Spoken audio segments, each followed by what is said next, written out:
So, I just watched Mighty Morphin Power Rangers the movie. It does not hold up.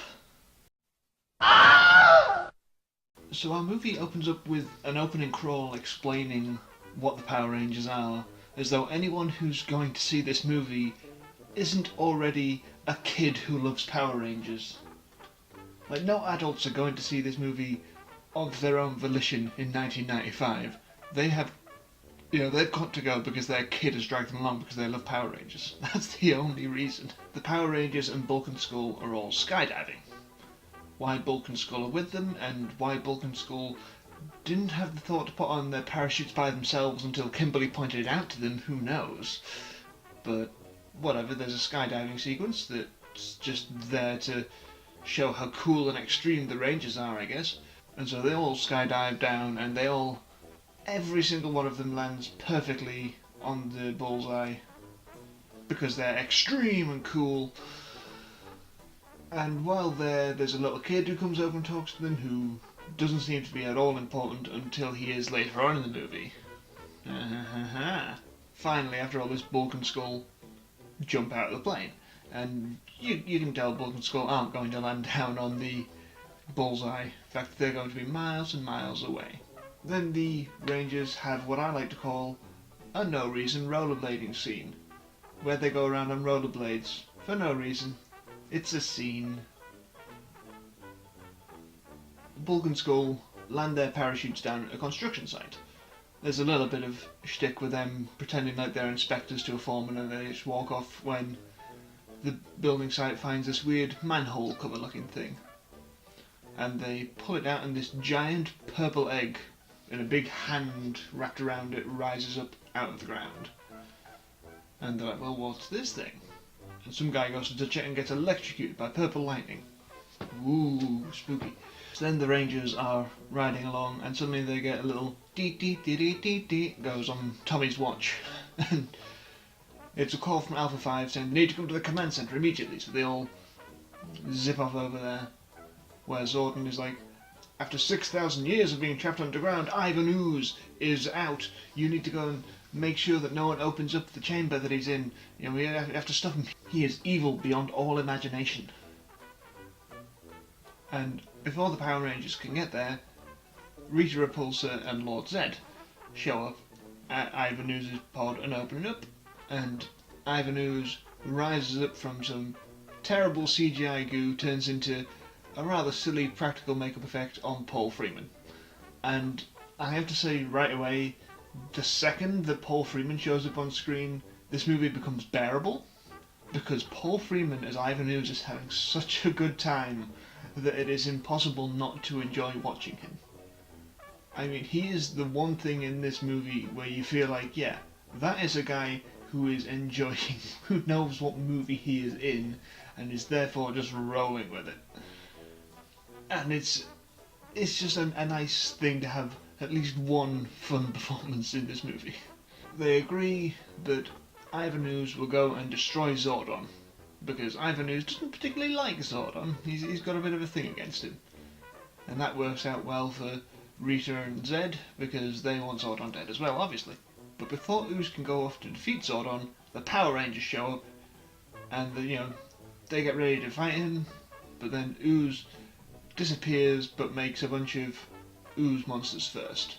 And the Power Rangers have to fight all these monsters. And it's basically just like when they fight the putties in the show, But for what it is, it's kind of an entertaining fight. There's some fun moves in there, some cheesy lines. It's decent, but it gets to the point where the Power Rangers are like, okay, we're going to have to morph to deal with this. And so they have the proper morphing sequence with each name their prehistoric animal, and then they all morph it, and it takes ages, and it takes so long for them to morph that the bad guys run away. And I must say, I do appreciate that as a gag. That is one where someone's looked at the show and gone, every episode they have this 2-minute long morphing sequence. And so, put that in the movie but make a joke out of it. Great. I love that, that's funny. Then it cuts to the command centre where Ivan Ooze works his way in by turning into slime and sort of slipping through the door. He electrocutes Alpha 5 and then starts wrecking up the command centre lamenting to Zordon about all the things he's missed while he's been trapped in the egg for 6,000 years. He's like, the Black Plague, the Spanish Inquisition, the Brady Bunch reunion. Again, Paul Freeman having a blast. He has completely destroyed the power center. That's a big deal. The Power Rangers go off to fight these monsters, and they're walking in. It's really dark in here, and so Aisha, the Yellow Ranger, says, power beams activate, and these two little lights come on the top of her helmet that don't illuminate anything. Like there is like no point to them being like, you can't see anything more with those on than you could have done before. But at the same time, it's just such a silly thing to just see one of the Power Rangers walking around with headlights. We come across the monsters again, fight them. They use some of their new gadgets that they can use to sell toys to the kids. You know how it is. And they ultimately defeat the monsters by dropping a skip on them. Go power murder. But then after they've defeated the monsters, they suddenly lose their ranger powers because the command center has been destroyed. And so that they manage to get their way back to the command center, where they see Zordon, who is no longer just a head in a tube. He's now actually like a guy lying on a bed of crystals, looking all old and haggard, and so like there is no hope now. The power has been destroyed. Ivan Ooze is going to win, basically. And so Alpha tells them there is one possible hope. If they go off to this other alien planet where another power resides, then maybe they can get that and bring it back. But no one who has gone there has survived. Ooh. So the Power Rangers naturally agree, and they zip off. In their blocks of colour, they teleport off to the planet. Ivan Ooze comes to see Rita Repulsa and Lord Zed to say that, yeah, I've defeated Zordon, so clearly I'm the best villain, so I think I should be in charge now. And obviously Lord Zed's not going to have that because he's in charge, no one else takes that away from him. And so Ivan Ooze traps Rita and Zed in a snow globe. And then it's like shakes going, earthquake! And makes himself the villain. And Goldar and the Pigman, who is also there, just to go like, yep, we are totally fine with this. We didn't like Rita and Zed anyway. We will work for you, Ivan Ooze. He sees that the Power Rangers are teleporting off of Earth, and so he spits. Like, he does a proper, like, kind of spit. And it turns into these crow men called the Tengu. And he sends the crow men out to get the Power Rangers. And then Ooze announces that his plan is to turn all the parents of Angel Grove into mindless zombies, so that they can dig up his giant robots that he can use to take over the world.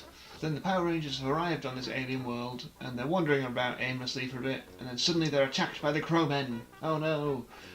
And the Crowmen are much too strong for them without their powers. I mean, they're trying their hardest, they're fighting, but they're losing, when suddenly a lady in a bikini shows up and swings a couple of sticks around and scares away the crows. And I know that this character has a name, but I can only think of her as Bikini Lady, because she is just a lady in a bikini for the whole movie. It's all she never puts on any more clothes. She looks like she's cold, and she immediately tells the Rangers that they have to leave. You know, they're not wanted here. No one who comes here has ever survived. But then they mention that they were sent by Zordon and about Ivan Ooze, and she changes her tune and says, "Oh, in that case, I will help you." And so she takes them off with her. We cut to a weird bit of Ivan Ooze is giving kids these jars of his ooze that will then turn their parents into zombies. And he's dressed as a wizard, and he has just the scariest looking costume, and he speaks entirely in rhyme, and it's like, who came up with this nightmare fuel? Why is this in the kids' movie? Stop! So then the Rangers have a long walk with Bikini Lady, and it takes them to the ruins of this old temple. But while they're there, we get intercut. We get scenes of the parents starting to get turned into zombies by the ooze. The main one that we see is the dad of the kid that we saw at the start of the movie. Again, he's gonna be relevant one of these days. So the Bikini Lady gives them one set of powers. It's not the main set of powers they're looking for, but it gives them cool ninja outfits that are all naturally colour coded to their Power Ranger colours, and it gives each of them an animal spirit: bear, ape, wolf, crane, falcon, and frog.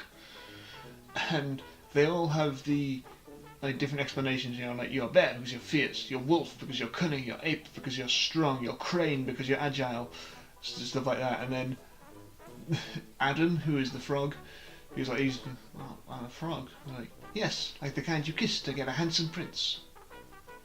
That's got to be the worst justification I have ever heard.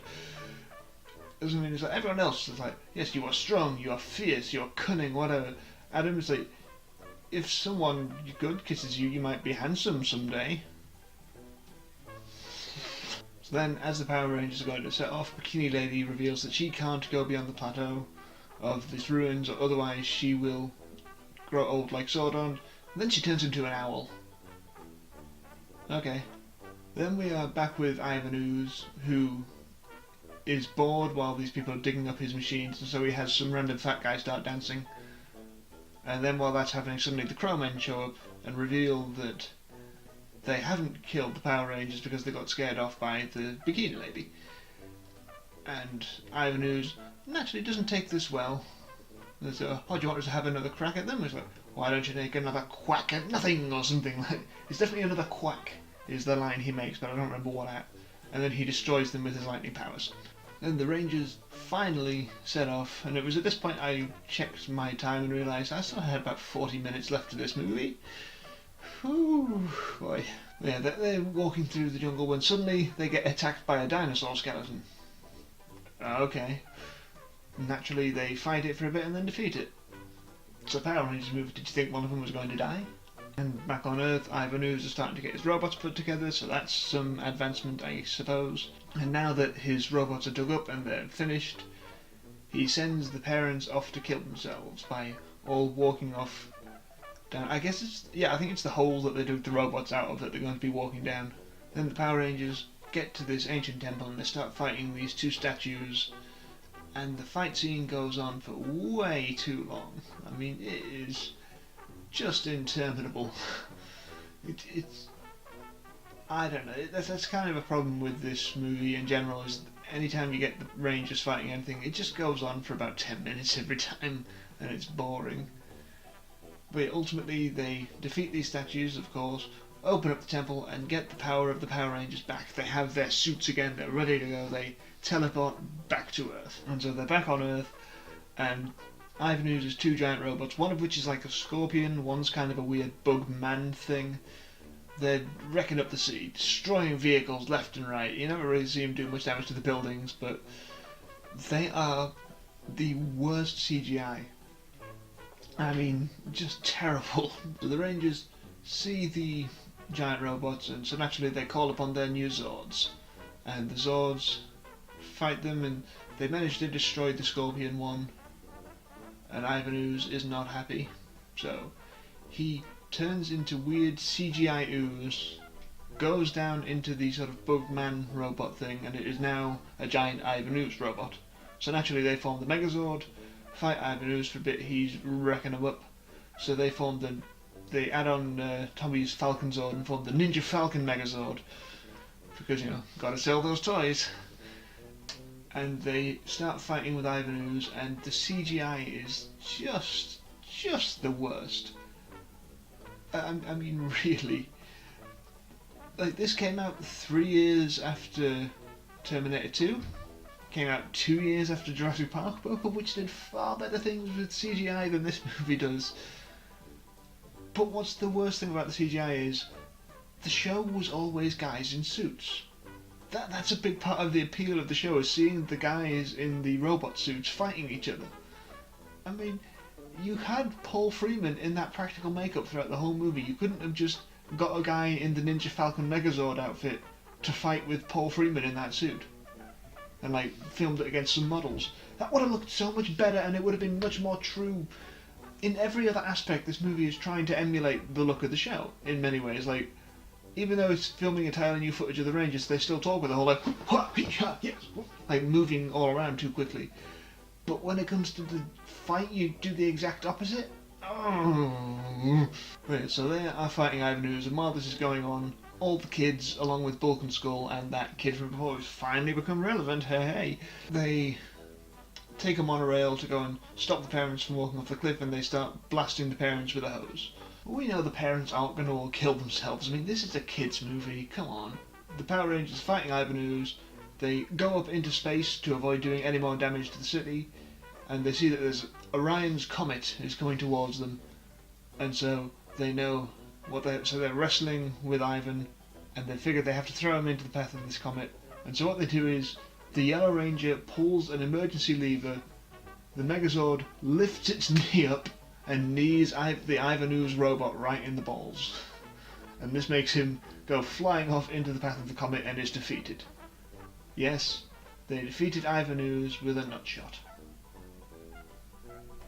So then they go back to the power center, and it looks like Zordon has gone, but they decide, no, with the power of the Power Rangers, we can achieve anything, and so they use their powers and bring Zordon back to life and restore the command center to full power. The day is saved, everyone's happy, they have a bit of a celebration.